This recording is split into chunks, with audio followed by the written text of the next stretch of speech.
to infinity and beyond. Hey everybody, it's Roger and James here from Infinity and Beyond, and in this episode we're going to be talking all about Injustice 2, which is going to be coming out on PlayStation 4 and Xbox One, and I don't have Steam as well, on in the middle of May.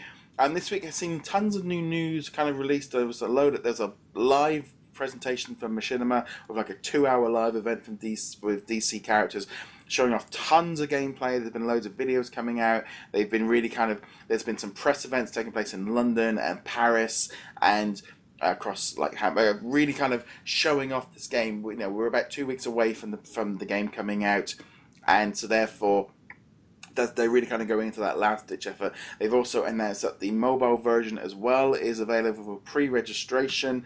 And if you pre-order it, or sorry, pre-register, you get the Catwoman character for that, and that'll be coming to iOS. And obviously won't be coming at the same time because they want to kind of keep the main version. But again, what are your kind of impressions so far on all the stuff that you've been hearing about this one? I mean, it looks pretty much exactly like we're expecting it to be, which is, bigger, bolder, more characters, more fancy than the original Injustice.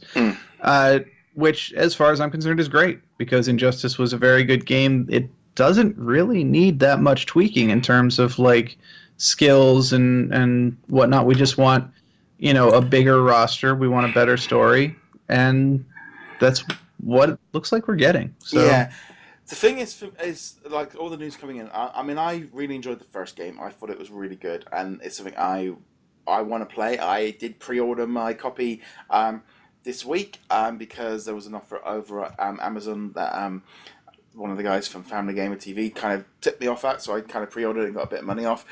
But there's so many different versions. I mean, you've got like the Ultimate version, which gives access to another 9 characters in the season passes and stuff. And I was a little bit like, well, I'd looked for the Ultimate version to be able to pre-order it, but a lot of the retailers didn't seem to have it. Special ones have got it, and it's like that weird thing. Like, well, if I could have just ordered it from Amazon, I probably would have just ordered the Ultimate edition, which has all the extra characters, because that has like nine different characters, and that would just basically just set me up for the game in the long run.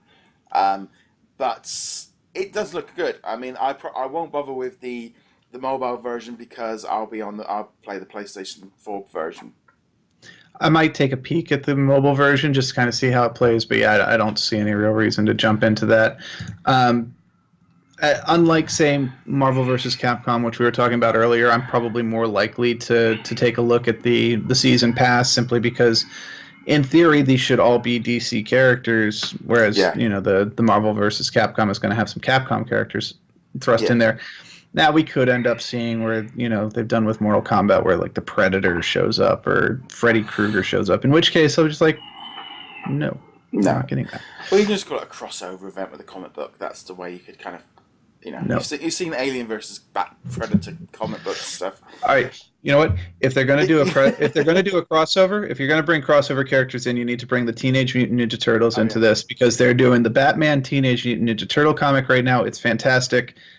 DC, I will accept that. Yes. I will accept that. It's like just genuine. It's that kind of thing as well of like when obviously this week in another episode this week we were talking about Marvel vs. Capcom, and when you see the two trailers like back to back at the gameplay style, while they are technically part of the same game mode, they are so different because of the way they move and stuff, isn't it? Oh yeah, and we talked about this in the Marvel vs. Capcom segment. That is such a frenetic, kinetic game style where stuff is always happening. The screen is just filled with special effects and explosions, and you're jumping all over the place. And this is not a slow game by any stretch of the imagination, but it's a much more tactical game where you really kind of have to plan out what you want to do. It's not quite as favorable to button mashing as, say, Marvel vs. Capcom is. And they both have their advantages and disadvantages. I will enjoy both games. Yeah, see, I think for this one for me is like I love the fact that there's that campaign mode and there's a story, and that's what really drives me, because it was so good on the first game, and the way that they use the DC characters and stuff. I mean, just even down to the special moves when they have a big fit, it feels epic. I mean, the stuff that they did with the Joker just looks freaky. Where he looks pretty weird anyway, but he's there with a knife and he's like electrocuting Robin, and it's pretty violent. I mean, there's that kind of part of it when you're watching it and you're like, And he's there throwing Superman around and going, well, he can't really do that, but obviously they have to have everybody equal, otherwise it wouldn't really work.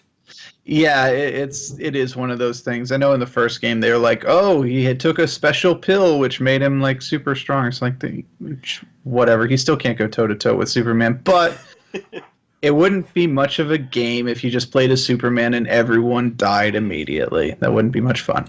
Yeah, yeah. It's like, and unless everyone has a kryptonite ring, but just that might be fun. Yeah, it's just it does look good. I'm really excited. It's just we're about 2 weeks away from it. It's gonna be one of those games. For me, it'll probably be like, I'm not expecting too much from the. It might be like, for me, almost like a week or two kind of game where once I get through the story mode, how much I'll play with it afterwards. But it'll be a game that you can always kind of jump in and out of. It depends really on how much you're into your online play, because that's where the value long term comes into it. For me, it's more about just that single player story, and I love the first one, and I am looking forward to playing this one later this month. I think another question will be if they include the Star Tower mode that the first game had, which was like the mini challenges. I think there were like 100 levels or something, and they were all, some of them were like beat X number of opponents, or this has been disabled, or you're poisoned, or whatever. And those were kind of fun. They helped enhance the longevity.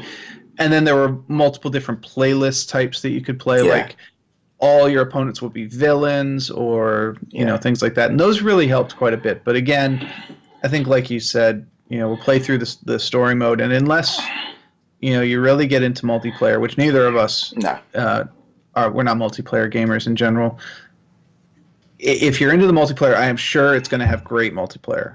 Whether or not the netcode will be any good is a bit questionable. If there's a PC version, which I believe there is going to be a PC version, they have historically not done a very good job with the PC coding on the Mortal Kombat and Injustice games. They get there eventually after a couple patches, but the launch is normally pretty bad. I think pretty much if you're going to get the PC version of any Warner Brothers games, maybe don't get it at launch, or if you're going to do it, buy it directly through Steam so that you can get that refund. Because if you buy it through like Green Man Games or Amazon or whatever, and you get the PC code, you're not eligible for a refund.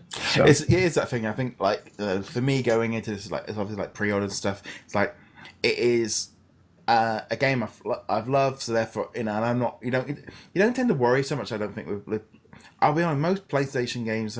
They don't normally ship in the point like PC games where they don't even play. I don't ever remember that really ever happening very often in the console market. Not on AAA games anyway. No. Once you get past AAAs, when you get to indie, they might not have the dev resources necessary to optimize games, and you will see it. We've definitely seen some technical issues with Marvel Heroes Omega on the PlayStation 4, but that's still closed beta. In theory, they should hopefully fix those by the time of the full launch. But yeah, if you're going to get this on PlayStation 4 or Xbox One, I would say in general you're probably very secure in that this will run just fine on both those systems. Yeah, it's like I said, like I put my pre-order in. I've paid about £35 for the basic model, and I will get like Darkseid as the pre-order bonus. But there's that thing of like that Ultimate Edition being £90. There's that was like, well, how much more value am I going to get out of that extra £50?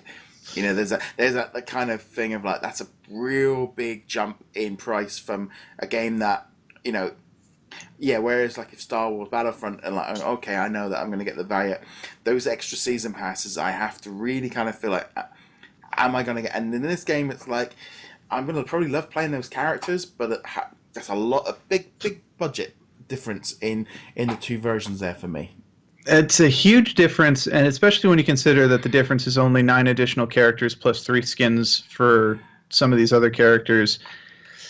It's a tough sell, and especially since we don't know who the 9 additional DLC characters are, because it could be one of those things where you're just like, oh, well, we're going to add in, like, Trevor from Wonder Woman, because it's like, well, I don't really care. But it could be you get more fan-favorite characters. Like, we could get Batwoman, we could get Superwoman, we could get, any number of other characters in there, and that might be worth it. But, I don't know, 9 characters for us, it's a $40 difference on the American side between these 9 additional characters plus these 3 additional skins, it's like I don't really want to do it without knowing what those characters are.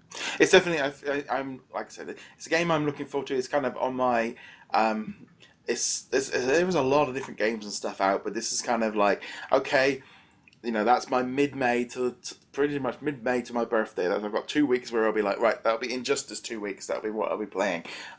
But yeah, looking forward to it. I'd love to know what you guys are looking forward to about this game as well. You can get in touch with us in the comments below or on the different social media platforms or on our Infinity and Beyond Facebook group. You can also find the audio versions and video versions on different platforms as well of this podcast, including VidMe, YouTube, and Apple Podcasts. And finally, you can find James over at heroiclegacy.com and on Vagabond Peak on Twitter. And as per usual, you can check us over at DisKingdom.com for all your latest. And on that note, guys, thank you very much for watching. Later. Laters.